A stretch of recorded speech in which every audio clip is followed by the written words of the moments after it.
நீங்கள் பார்த்துக் கொண்டிருப்பது உங்கள் விஜய். தேவர்களெல்லாம் சிதே பக்ஷே, தேவர்களுக்கு சுக்லபக்ஷத்துல திருப்தி, கிருஷ்ணபக்ஷத்துல பித்திருக்களுக்கு திருப்தி. இந்த சமயத்துக்கு ராகு கேத்து சூரிய சந்திரால பீடிக்கிறார். ஏன்? அமிர்தத்தை பிடித்து கொடுக்கிற சமயத்துக்கு நடந்த கதை ஞாபகம் இருக்கும் இல்லையோ? அவ அசுரர்கள் வந்து சிம்ஹிகையினுடைய பிள்ளை கொண்டு உட்கார்ந்தா, தேவனா வேஷம் போத்துனுட்டான், சூரிய சந்திரர்கள் தான் காட்டி கொடுத்தா. அதனால இவாளுக்கு எப்போதுமே அவன் நேரம் ஒரு அஞ்சம். நம்மள பெருமாள் தான் தலையை தட்டுட்டார், அதனால தலை படுத்து ராகு பிடிக்கிறது, ராகு பிடிக்கிறதுங்கிற நம்ம வாழ்க்கையில ஏதாவது கொஞ்சம் இருந்துன்னா அதுதான் சொல்லுவோம். ஏன்னா ராகு பிடிச்சா அப்புறம் இருக்கே சுவாமின்னா, இங்க நம்ம தான் பிடிக்கிறோம். ராகுவும் வராது, கேத்துவும் வராது. நம்ம இன்னொருத்தர் பிடிக்காத இருந்தா போருமா? இது எங்கோ சொன்ன கிரகங்கள்லாம் படுத்தும்னா அவன் அந்த கிரகம்லாம் இல்லை, நாம தான் கிரகம். நாம ஒத்தொத்தரையும் நேர்மையா நடந்துக்காத படுத்துற பாடு போறாதா? ஆத்ம குணங்கள் ஸ்ரத்தையா ஒழுங்கா இருந்தோம்னா எந்த கிரகமும் பிடிக்காது. அது தன் காரியத்தை பண்ணிட்டு போறது. இது குறுக்க நாம அதுகளோட சண்டை போடவே வேண்டாம். ஏதோ வாழ்க்கையில 4 கட்டம் அது கொடுக்கத்தான் கொடுக்கும், கொடுத்துட்டு போகத்தான் போகும். பக்தி சிறக்க சிறக்க இந்த கட்டங்கள் ஒன்னா நமக்கு படவே படாது. இது சுகதுக்கம் இல்லாத லோகத்துல வாழவே முடியாது. பகவான் இந்த சுகதுக்கங்களை கொடுக்கறதும் இல்லை, அதையும் ஞாபகம் வச்சுங்க. சம்சாரத்தில் இருக்கோம்னா இந்த சம்சாரத்தில் இருக்கிற வரைக்கும் தானே மாத்தி மாத்தி சுகதுக்கம் வந்துட்டு தான் இருக்கும். அவர் சம்சாரத்தை ஏற்படுத்தினதோட சரி, அதைத்தான் அவர் பண்ணிருக்காரு தவிர இன்னன்னார் இன்னன்ன சமயத்துக்கு தள்ள இடி விட்டான்னு அவர் சொல்லி வச்சார். அதுக்கு எதுவுமே அவர் பண்றதே கிடையாது. நான் கீழே விழுந்தேன், கையை முடிச்சுட்டேன்னா பகவான் பார்த்தேன் கையை உடைத்தார்னா அதெல்லாம் அவர் பண்றதே இல்லை. அவர் ஏதோ சம்சாரத்துல பிறவி கொடுத்திருக்கார், பிறந்த இடத்துல 4 கட்டப்பட்டுருவா 4 சுகப்பட்டு இருக்கும் என்றுதான் இந்த கொள்ளமே தவிர ஒன்னொன்னுத்துக்கும் அவரிடத்துல புகாரோ குற்றமோ சொல்றதுல லாபமே இல்லை. இப்ப ராகு பீடிக்கிறார் எப்போ? கிரகண காலத்தில். சூரிய கிரகணம் எப்ப வரும்? சந்திர கிரகணம் எப்ப வரும்?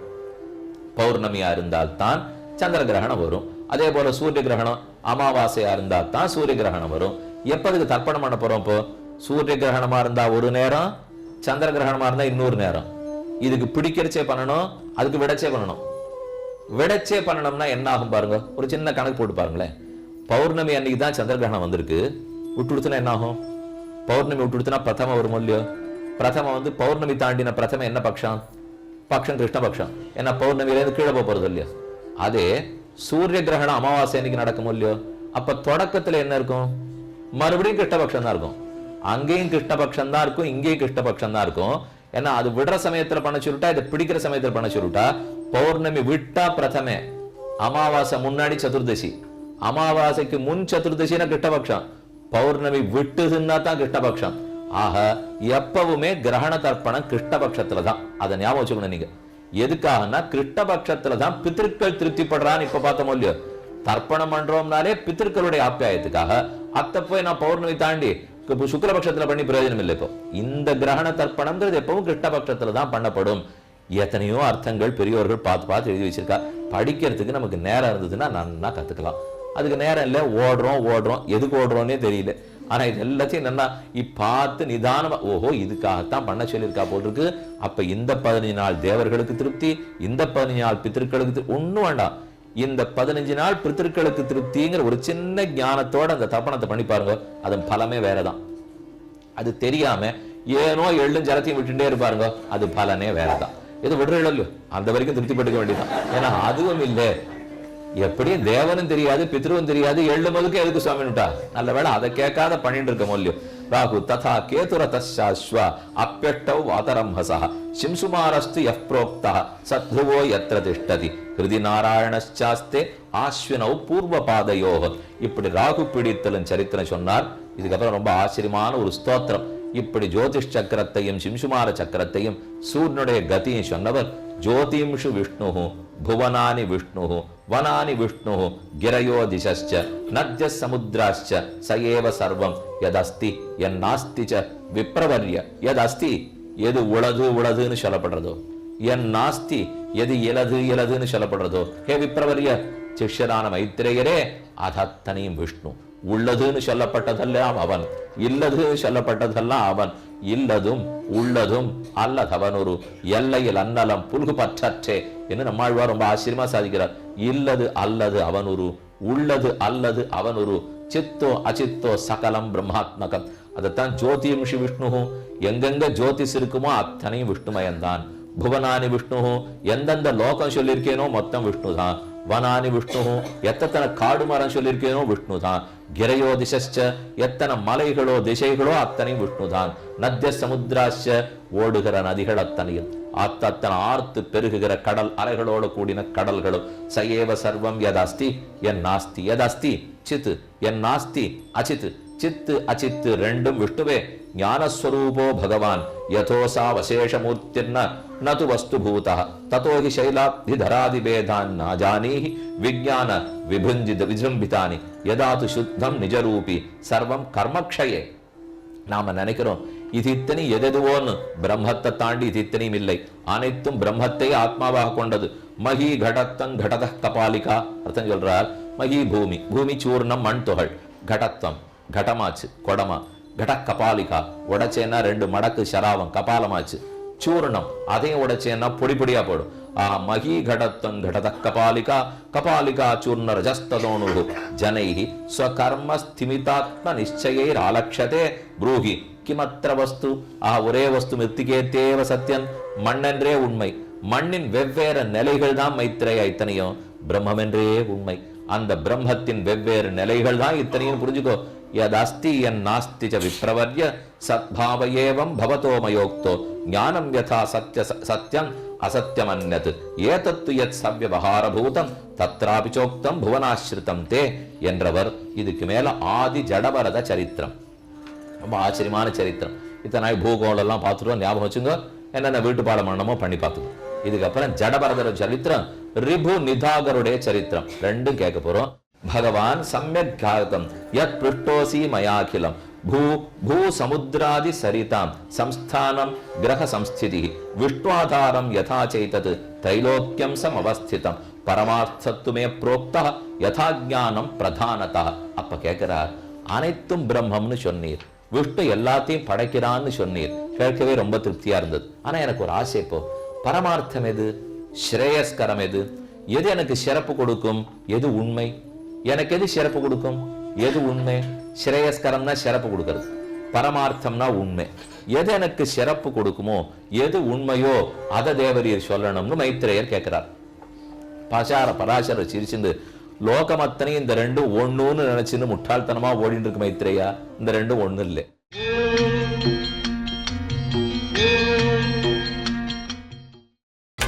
நீங்கள் பார்த்துக் கொண்டிருப்பது உங்கள் விஜய். லோகமத்தனை இந்த ரெண்டும் ஒண்ணுன்னு நினைச்சுன்னு முட்டாள்தனமா ஓடிட்டு இருக்கு மைத்ரேயா. இந்த ரெண்டும் ஒண்ணு இல்லை. நீ சிறப்பு கொடுக்குமோன்னு சொன்னியோ இல்லையோ, அங்கதான் என் முதல் கேள்வி. இப்போ உனக்கு சிறப்புன்னு ஒரே நேரத்துல எப்பவும் ஒன்னா சொல்லுவியா? நீ அது சொல்லவே மாட்டேங்கிறிய. குழந்தையா இருந்தா பொம்மை கிடைச்சா சிறப்புங்கிற, விளையாட்டு பிள்ளையா இருந்தா விளையாட போனா சிறப்புங்கிற, இளைஞனா இருந்தா கல்யாணம் ஆனா சிறப்புங்கிற, அப்பாவா இருந்தா குழந்தைய பார்த்துட்டா சிறப்புங்கிற, மாப்பிள்ளையா இருந்தா மாமனாரை பார்த்துட்டா சிறப்புங்கிற. நீ ஒரு நாள் ஒன்னொன்னு சொல்ற. நீ எல்லாத்தையும் சிறப்பே உனக்கு இன்னும் தெரியலையே. இப்ப கால்பந்தாட்ட போட்டி ஆடுறோம், அந்த பக்கத்துல ஒரு கட்டையை கட்டி வச்சிருக்கா, இந்த பக்கம் கட்டை கட்டி வச்சிருக்கா. ஆட ஆரம்பிச்ச உடனே துடி துடியா அது நகத்திலே இருந்தா சுவாமி, இப்ப பந்தை எங்க அடிக்கிறதுனே தெரியாது இல்லையோ. அது ஒரு இடத்துல இருந்தாலே அடிக்க வர மாட்டேங்கிறது. இதுக்கப்புறம் ஒரு 4 அடி நகத்தி வச்சாள்னா கண்ணு எங்க போகும்? அதே போல உனக்கு வாழ்க்கையில 1 லட்சத்தையே காணுமே. சின்ன வயசா இருக்கிறச்சே 1 லட்சம் சொல்றே, வயசானா 200 லட்சம் சொல்றே. ஆகவே உண்மைங்கிறது வேறு மைத்ரேயா, ஸ்ரேயஸ்கரம்ங்கிறது வேறு. நீ முதல்ல ஸ்ரேயஸ ஒன்னா சொல்லு, அப்புறம் நான் உண்மையும் ஸ்ரேயஸும் ஒண்ணுன்னு சொல்றேன். நீ ஸ்ரேயஸ மாத்திண்டே இருக்கிய வயசுக்கு தகுந்த மாதிரி. ஆள் மாறினா மாறுடுற, பணங்காசு மாறினா மாறுடுற, ஆண் பெண்ணானா மாறுற. நீ ஸ்ரேயஸ ஒன்னா சொல்லு, அப்ப நான் பரமார்த்தத்தை ஒன்னா சொல்றேன். யோசிக்கிறான் மைத்ரேயன். எதை ஒண்ணுன்னு இப்ப நம்ம ஸ்ரேயஸா சொல்லலாம்னா கொஞ்ச நாள் யோசிக்க விட்டுட்டு சொல்றார், அந்த பரமார்த்தத்தையே உனக்கு ஸ்ரேயஸ்ன்னு எடுத்துண்டா தான் மைத்ரேயா நான் உனக்கு ஒன்னா சொல்ல முடியும். நீ ஸ்ரேயஸ் வேற பரமார்த்தம் வேறேன்னு ரெண்டும் கேட்டியானால் பதிலே உனக்கு கிடைக்காது. பரமார்த்தம் ஒண்ணும் பிரம்மம். அந்த பிரம்மன் தான் உனக்கு ஸ்ரேயஸ்ன்னு வச்சுட்டா தான் உன் வாழ்க்கை ஓடும். அதை தவிர நீ வேற எத்தனை தேடி போனாலும் ஓடாது. ஏன்னா அந்த தேடுதல் எல்லாமே மாறிண்டே இருக்கும் இல்லையோ. பிரம்மன் தான் ஸ்ரேயஸ் கொடுக்கும், பிரம்மன் தான் பரமார்த்தம். அதைத்தான் இப்ப அவனுக்காக சொல்ல போறார். அதை சொல்லி கொடுத்தவர் ஆறாம் ஆதி ஜடபரதர். ஜடபரதர் கதை இப்ப பிரியவிரதன், ஆக்னித்ரன், நாபி, ரிஷபர், பரதர்னு பார்த்தோம் இல்லையோ. திரும்ப அங்கேருந்து எடுத்துட்டார். அது தாண்டியாச்சுன்னு நினைச்சிருந்தமே, திரும்ப அதே சரித்திரமானா அப்பப்ப வேணும்னா மாத்தி மாத்தி எடுத்துப்பார். இதுக்கு சிம்ஹாவலோகன நியாயம்னு பேர். சம்ஸ்கிருதத்துக்கு ஒரு நியாயம் சொல்லுவா, சிங்கம் குகையிலேருந்து புறப்படுறது இல்லையோ, ஒரு 10 அடி போயிட்டு நேரம் போகாது. யாரான எதிரி ஒருவேளை குகை வாசல்ல இருக்காளோ அப்படின்னு ஒரு படரையை திருப்பி பார்க்குமா, இருந்தா ஒரு உருமிட்டு தான் மேல போகுமா.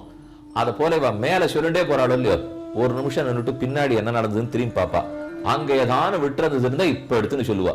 ஓ, அந்த சரித்திரத்தை நம்ம ஜடபரத சரித்திரத்தை சொல்லியிருக்கோம், இவன் பூகோளத்தை கேட்கவே மேல சொல்லிட்டு போயிட்டாரு. இப்போ அதுக்கு சந்ததி விட்டு போச்சு இல்லையோ, அந்த சந்ததியில பூமி பிரிக்கப்பட்டது வந்தது, நரக்கம் போச்சு, அது எப்படி பிரிஞ்சது, சூரியன் எப்படி, சந்திரன் எப்படின்னு சொல்லி முடிச்சிட்டார். அதுக்கு இப்ப சந்ததியை பத்தி சொல்லணும் இல்லையோ, அதனாலதான் திரும்ப பரத சரித்திரம் கூறுகிறார். விப்ரத்வேச்ச கிருதந்தேன யத் பூயஸ்ஸு மகாத்மனா பரதேன முனிஸ்ரேஷ்ட தத் சர்வம் வக்துமர்ஹசி அதா ஜகாம தத்தீரம் ஜலம் பாதும் பிபாசதா சஸ்னௌ தத்ர ததா சக்கரே ஸ்நானஸ்யாந்தகரி கிரியாக. சக்கர தீர்த்தத்தின் கரையில் வசந்த நாடு, சிந்து சௌவீர தேசத்தினுடைய ராஜா இருந்த நாடு, சக்கர நதி கரையிலே கிருத பௌர்வாண்டிகம் பண்ண வேண்டிய கர்மங்கள் எல்லாம் பண்ணிட்டு பரதன் அமர்ந்திருக்கிறார். அந்த சமயம் சக்கர நீரை தீர்த்தம் குடிக்கிறதுக்காக ஒரு கர்ப்பவதியான மான் வந்தது. மான் தண்ணீர் குடித்தது. குடித்த சத்தத்தை கேட்டுட்டு பக்கத்துல சிங்கம் மானை பிடிக்க வந்ததுக்கு மானுக்கு கண்ணில் படலை. கிட்டக்க வந்த அப்புறம் தான் அது தெரிஞ்சது. பயந்து போச்சு. பயத்தில் துள்ளி குதித்தது. குதித்த வேகத்தில் கர்ப்பஸ்ரவம் ஏற்பட்டது. அது பூர்ண கர்ப்பம். அதனால மான்குட்டி கர்ப்பம் நழுவி போச்சு. ஜலத்துல மான்குட்டி விழறது. உயிருக்கு பயந்துட்டு மான் தாய் மான் ஓடி போச்சு. சிங்கம் உருவிண்டு பக்கத்துல நிக்கிறது. பார்த்தவருக்கு மனசு தாங்கலே. ஓ, இந்த குட்டி மான ஆறு காப்பாத்துவா என்று தான் உட்கார்ந்தவர் எழுந்து போனார். ஹோம் என்று சொல்லி யோக பலத்தால சிங்கத்தை ஊட்டிட்டார். ஓட்டுட்டு இந்த மான்குட்டி எடுத்துன்னு வந்து தம் பக்கத்துல உட்காத்தினார். அது நடுங்கிறது.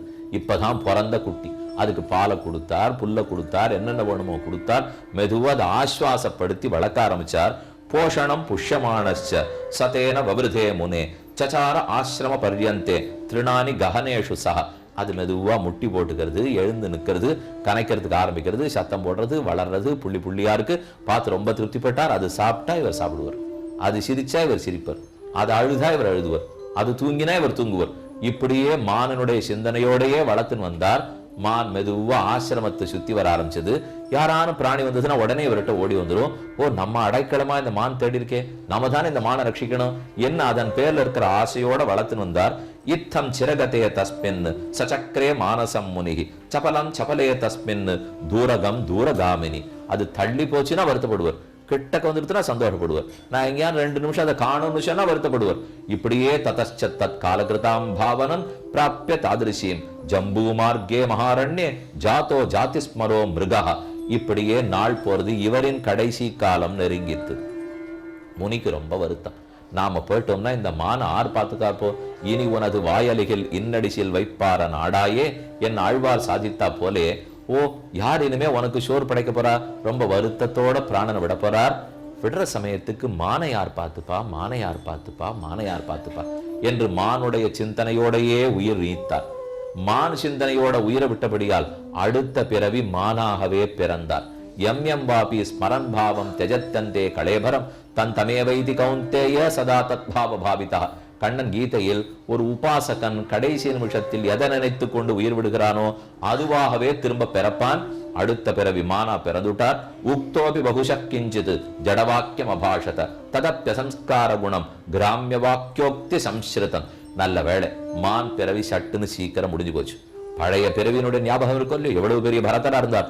அதனால திரும்ப ஒரு முறை பரதராக பிறக்கிறார். இப்ப நல்ல ஸ்ரத்தையோட இருக்கார். எல்லா இடத்துலையும் ஜடத்துவம். ஜடத்துவம்னால் யார் தன்னை பத்தி பேசுறான்னு கவலை இல்லை. பரம யோகி. தன் உடம்புல துணி இருக்கான்னு கூட கவலை கிடையாது. எத்தையோ சாப்பிடுவார், எப்படியோ வாழ்ந்துப்பார். அப்படி ஒரு ஜடத்துவம். ஜடப்பொருள் எப்படி இருக்குமோ அதை போல இருந்திருக்கார். சம்மானனா பராம் ஹானின். சின்ன பிள்ளைகள்லாம் அவர் பார்த்துட்டு இப்படி போறாரேன்னு கல்லடிப்பார். அதை பத்தி அவர் கவலை இல்லை. தண்ணீர் எடுத்து முகத்துல போடுவா, சேத்த பூசுவா, அதை பத்தியும் அவர் கவலைப்படலை. அந்த அளவுக்கு ஜடரா போயிட்டு இருந்தார். ஆத்மானம் தரிசயாமாச ஜடோன்மத்தாகிருதிம் ஜனே சர்வலோகோபகரணம் பபூவ ஆகார சேதனா. கிடைத்ததை எப்போதோ உண்ணுவார். பல நாட்கள் நீராடுவதில்லை. அவருடைய தோல்ல பூணல் இருந்துதான்னு கூட தெரியாது. ஆனால் அதீத யோகத்தோட அலைஞ்சிட்டு இருக்கார். பார்த்தா நல்ல ஆக்கிருத்தியோட தான் இருப்பார். சில பேர் காளி தேவிக்கு அவரை பலி கொடுக்கணுங்கிறதுக்காக திருடர்கள், தஸ்கரர்களுடைய தலைவன் சொல்லி திருடர்கள் வந்து இவரை பிடிச்சுன்னு போயிடுறா. போய் காளி தேவிக்கு முன்னாடி பலி கொடுக்க போறா. அப்ப அவர் காளியை திரும்பி பார்த்தா, ஓ இந்த யோகியாவா பலி கொடுக்க போறா? சட்டுன்னு காளி கண்ண மூடினாள். ஓங்கி விழ வேண்டிய கத்தி அவர் தலையில மாலையா விழுந்தது. திருடர்கள் அத்தனை பேரும் காளியை காதால உதச்சுட்டா, ஓடிவிட்டார்கள். மறுபடியும் அப்படி ஜடத்தத்தோட அலைஞ்சுட்டே இருக்கார் பரதர்.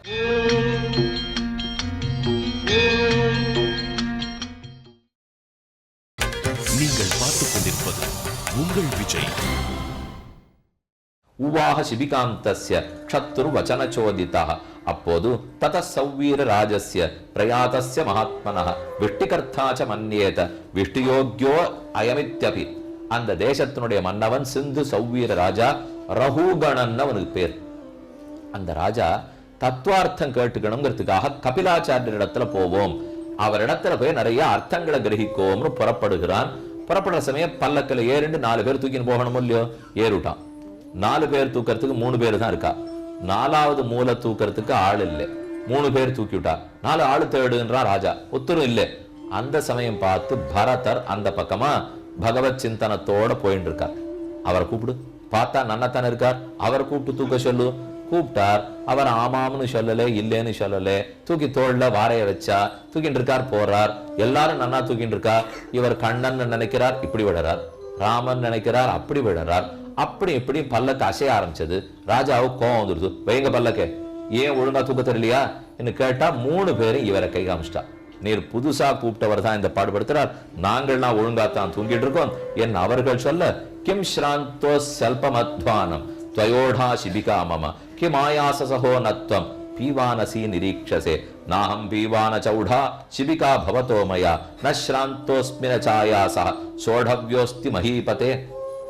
அப்ப மஹீபதி ராஜா கீழே இறங்கிட்டு அவர் பார்த்து சொல்றார், பிரத்யக்ஷம் திருஷ்யசே பீவான், பார்த்தால் பருத்திருக்கிறீர், ஒழுங்கா தூக்க வேண்டியதானே, தண்டிச்சா தான் நீங்கள்லாம் வழிக்கு வருவீள், உங்களை இப்படியே விட்டு வச்சா அப்படித்தான் பண்ணுவீள், நான் தண்டிக்க போறேன், ஏன் ஒழுங்கா தூக்கல, பார்த்தா நன்னா பருத்து தானே இருக்கிறீர், என்ன ஆயாசமா அவனுக்கு, சாப்பிடவே இல்லையா, 4 நாள் ஆச்சா சாப்பிடுத்து, என்ன வேணும்னு கேலியாக பேசினான். அவன் சொன்ன ஒன்னொன்னே நன்னா பார்த்துட்டார் பரதர். அவருக்கு பதில் சொல்றாரு, இப்போ நான் பருத்தே இல்லையே, நான் உன்னுடைய சிபிக்கே பல்லக்க தூக்கவே இல்லையே, எனக்கு ஒண்ணு ஆயாசமே இல்லையே, எனக்கு ஒண்ணு சிராந்தமே இல்லையே, நான் ஒண்ணு சாப்பிடவே இல்லையே, நான் தூக்கவே இல்லையே, என்னதுக்காக நீ திருப்பி திருப்பி இல்லாததெல்லாம் சொல்லிட்டு இருக்க ராஜன்னு என்ன இவர் திருப்பி கேட்கிறார். அவனுக்கு புரியல, நல்லதான் இருக்கார், பருத்திருக்கார், சாப்பிட்டிருக்கார், தூக்கி வந்திருக்கார், ஒண்ணுமே பண்ணலன்னு சொல்றாரு. என்னட்டு ராஜா கேட்கிறார், பிரத்யக்ஷம் திருஷ்யசே பீவான் அத்யாபி சிவிகாத்வயி ஸ்ரமஸ்த பாரோத்வஹனே பவத்யேவகி தேகினாம். ஒழுங்கா சொல்லு, வேணும்னு என்னை திருத்தி பேசுறதுக்காக என்ன குழப்பாதே, நீ தான் தூக்கி இருக்கே, ஆனா ஒழுங்கா தூக்கலேன்னு ஒத்துக்கோ, இப்ப நான் விட்டுடுறேன், சாப்பிடலே அதனால தூக்கலேன்னு சொல்லி இப்ப நான் விட்டுடுறேன். அவர் ஏத்துக்கிறதாவே இல்லை. பிரத்யக்ஷம் பவதா பூவ யத்ருஷ்டம் மம தத்வத. நீ கேட்ட கேள்விக்கெல்லாம் நான் அப்புறம் பதில் சொல்றேன். பிரத்யக்ஷமா உன்னை பார்த்தேன், பார்த்தால் பருத்திருக்கிறாய், தூக்கென நீ குற்றம் புரிந்தாய்னு சொன்னையே, இது இத்தனை தப்புன்னு நான் வன்மையா ஆட்சேபிக்கிறேன். இவர்கிட்ட என்ன பேச, இப்போ நேரையே நடந்திருக்கிறத பார்த்து சொல்றேன்னா, நேரேன்னா என்ன, கண்ணுன்னா என்ன, எதை உன் கண்ணால் நேரே பார்த்தாய்னு சொல்லு என்று சொன்ன உடனே ராஜா கொஞ்சம் தன்னை சரிப்படுத்தினான். இவர் ஏதோ கொஞ்சம் விஷயம் தெரிஞ்சவர் கொண்டிருக்கு, அதனாலதான் இதை போல கேட்கிறார். வேதாந்தினாலே குழப்பமா பேசுவார்னு அர்த்தம். அதனாலதான் சரி இவர் சிறந்த வேதாந்தியா இருக்கணும், கொஞ்சம் ஜாகிரதையான தற்காப்புக்கு வந்துட்டு பேச ஆரம்பிக்கிறான். அதுக்குள்ள பிராமணர் கேட்கிறார், நான் தூக்குறேன்னு சொன்னியே நான் தூக்கவே இல்லை, நான் பருத்திருக்கேன்னு சொல்லியே நான் பருக்கவே இல்லை, நான் சாப்பிட்டேன்னு சொல்லியே நான் சாப்பிடவே இல்லை, எனக்கு ஆயாசம்னு சொன்னியே ஆயாசமே இல்லை, நீ தண்டிக்க போறேன்னு சொல்லியே தண்டிக்கவே முடியாது, நீ சொன்ன 5 நான் இப்ப ஆட்சேபிக்கிறேன், இது எதுவுமே நடத்த முடியாதுன்னாரோ. ஏன்னு அரசன் கேட்கிறான். நீ தூக்கினேன்னு சொன்னி, நான் எங்க தூக்கினேன், உன் உடம்ப பல்லக்கு தூக்கித்து, பல்லக்க கட்டை தூக்கித்து, கட்டைய தோல் தூக்கித்து, தோலை இடுப்பு தூக்கித்து, இடுப்ப கால் தூக்கித்து, காலை பூமி தூக்கித்து, உன்னை ராஜன்னு பூமி தூக்கித்து, நானா உன்னை தூக்கினேன், நடுவுல தரக நாட்ட நான் வந்துட்டு போனா என்ன எதுக்கு பிடிச்சுக்கிறேன், இப்போ நான் உன்னை தூக்கவே இல்லையே, நான் தூக்குறேன்னு விட்டார். சரி நீ தூக்க, பிரத்யக்ஷம் திருஷ்யசே பீவான், பார்த்தா பருத்திருக்கியன்னா, நீ பருத்திருக்கிறாய்னு நீ பார்த்தது எது, ஆத்மாவை பாத்தியா ராஜன்னு, நீ பார்க்கவே இல்லை, பார்த்திருக்கிறது சரீரத்தை, ஆனா பிரத்யக்ஷம்னு சொல்றே, கண்ணுக்கு முன்னாடி தோத்துறது சரீரம், சரீரத்துக்கு ஞானம் கிடையாது, அதனால தூக்கு நீ சொன்னது அது புரிஞ்சிக்காது. நீன்னு என்ன பார்த்து சொல்லிருக்கே, நான்கிற ஆத்மா சூக்ஷம் பருத்தவனே கிடையாது, நீ பார்த்த சரீரம் பருத்திருக்கு, ஆத்மாவான எனக்கு தான் உன்னை தூக்கணும்னு புரிஞ்சுது, ஆனா என்னால உன்னை தூக்கி தலையில வச்சுக்க முடியாது, சரீரம் தான் தலையில வச்சுக்கும், ஆனா வச்சுட்டதுக்கு புரியவே புரியாது, அதை நீ பார்த்திருக்கேங்கிறே, என்ன நீ பார்த்திருக்கேங்கிறே, எத்த சொல்லுகிறாய். இப்படின்னு அவர் திருப்பி கேட்டார். அதனால நான் தூக்கவும் இல்லைன்னு சொல்லிட்டார். பிரத்யக்ஷல பார்த்தா பருத்தவனும் இல்லைன்னு சொல்லிட்டார். அடுத்தது ஆயாசம்னு ஒத்துக்கோவனை விட்டுடுறேன் நான் இல்லையோ, எனக்கு ஏது ராஜன் ஆயாசம்? ஆத்மாவுக்கு ஏது ஆயாசம்? சரீரத்துக்கு வேணா ஆயாசம் இருக்கும். சாப்பிட்டேன்னு சொல்லியே சாப்பிடவே வேண்டாம், குடிக்கவே வேண்டாம், தூங்கவே வேண்டாம், ஆத்மாவுக்கு ஆயாசமே கிடையாது, அதனால எனக்கு ஆயாசம் கிடையாதுன்னு சொன்னேன். அப்ப ஆயாசமும் இல்லை, ஒழுங்கா தூக்கலேன்னு சொன்னா உன்னை நான் இப்ப தண்டிக்க போறேன். ராஜன் நீ முட்டாள்தனமாக பேசுகிறாய். ஆயாசம் இல்லைன்னு சொன்னது ஆத்மாவுக்கு, தூக்கினது சரீரம். நீ தண்டனை கொடுத்தா சரீரத்துக்கு, ஆனா வலிய உணர போறது ஆத்மா. ஒருத்தம் பண்ண தப்புக்கு இன்னொருத்தருக்கு நீ எப்படி தண்டனை கொடுப்பேன்னு பண்ணது சரீரம், ஆத்மா அனுபவிச்சாகனப்போ அதனுடைய தப்புக்கு இதுக்கு நீ தண்டனை கொடுப்பியா? ரெண்டு தப்பாக பேசுகிறாய். எனக்கு சாந்தியும் இல்லை, நான் சாப்பிடவும் இல்லை, நான் தூங்கவும் இல்லை, எதுவும் இல்லை. இதைத்தான் உனக்கு நான் சொல்லலாம்னு வந்தேன்னு உடனே இப்பதான் நிஜமா கீழே உட்கார்ந்தான். ஓஹோ, இதோ பெரிய வேதாந்தி ஞானி வந்திருக்கார் போல இருக்கு, இவரிடத்துல நாம தெரிஞ்சுக்கணும்னுட்டு வக்ஷஸ்தலம் ததாபாகு ஸ்கந்தௌ சோதர சம்ஸ்திதௌ ஸ்கந்தாஸ்ருதேயம் சிபிகா மம பாரோத்ர கிங்கிருதா. அதுக்கப்புறம் கடைசியா இது எல்லாத்தையும் புரிஞ்சுனுட்டு ரகுகுணம் கேட்கிறான், தேவன் நீர் ஆர்? நான் திரிசூலத்தை பார்த்து பயந்ததில்லை, சக்கரத்தை பார்த்து பயந்ததில்லை, வஜ்ராயுதத்தை கண்டு நயங்கினதில்லை, ஆனா ஒரு பரம வேதாந்தியை கண்டு நான் நடுங்கிறேன். நீர் ஏதோ ஞானி, உமக்கு தெரிஞ்சது நான் தெரிஞ்சுக்கணும். எங்கேயோ கபிலரை தேடின்னு போனேனே, பிரத்யக்ஷ கபிலராக நீரே வந்திருக்கிறீர். எங்கும் தேடி போக வேண்டாம், உங்ககிட்டயே கேட்டுக்கிறேன். கேள்விகளுக்கு மட்டும் பதில் சொல்லும். நீரார்? எங்கிருந்து வந்தீர்? எதற்காக வந்தீர்? அவர் சிரிச்சுட்டே சொன்னார், ராஜன் இந்த 3 கேள்வி மட்டும் யார்கிட்டையும் கேட்கவே கேட்காது. என்ன யார்கிட்ட கேட்டாலும் ஒரே பதில் தான் வருங்க. எப்படி ஒத்தத்தரும் வேற வேற இல்லையோ? இல்லை, நீ யாரோ நான் அவன், நீ வேற நான் வேறையா? நீ யாரோ நான் அவன், நீ ஒரு ஆத்மா நான் ஒரு ஆத்மா. நீ எங்கிருந்து வந்தே? மாத்திரு கர்ப்பத்தில இருந்து. நான் எங்கிருந்து வந்தேன்? வேறொரு மாத்திரு கர்ப்பத்தில இருந்து. நீ எதுக்கு வந்தே? கர்மத்தை தொலைக்க. நான் எதுக்கு வந்தேன்? கர்மத்தை தொலைக்க. அப்ப நீயோ நானோ வந்த இடமோ பயனோ ஒன்று, மாறுதல் இல்லை. ஒரு சின்ன மாறுதல் ராஜன்னு, நீ பல்லக்குக்கு மேல உட்கார்ந்து கர்மத்தை தொலைக்கிறேன், நான் தூக்கி கர்மத்தை தொலைக்கிறேன். இவ்வளவுதான் வித்தியாசமே தவிர நீயும் கர்மத்தை தொலைக்கத்தான் வந்தேன், நானும் கர்மத்தை தொலைக்க வந்தேன். இந்த கேள்வியை மட்டும் ஆரிடத்திலும் கேட்காது.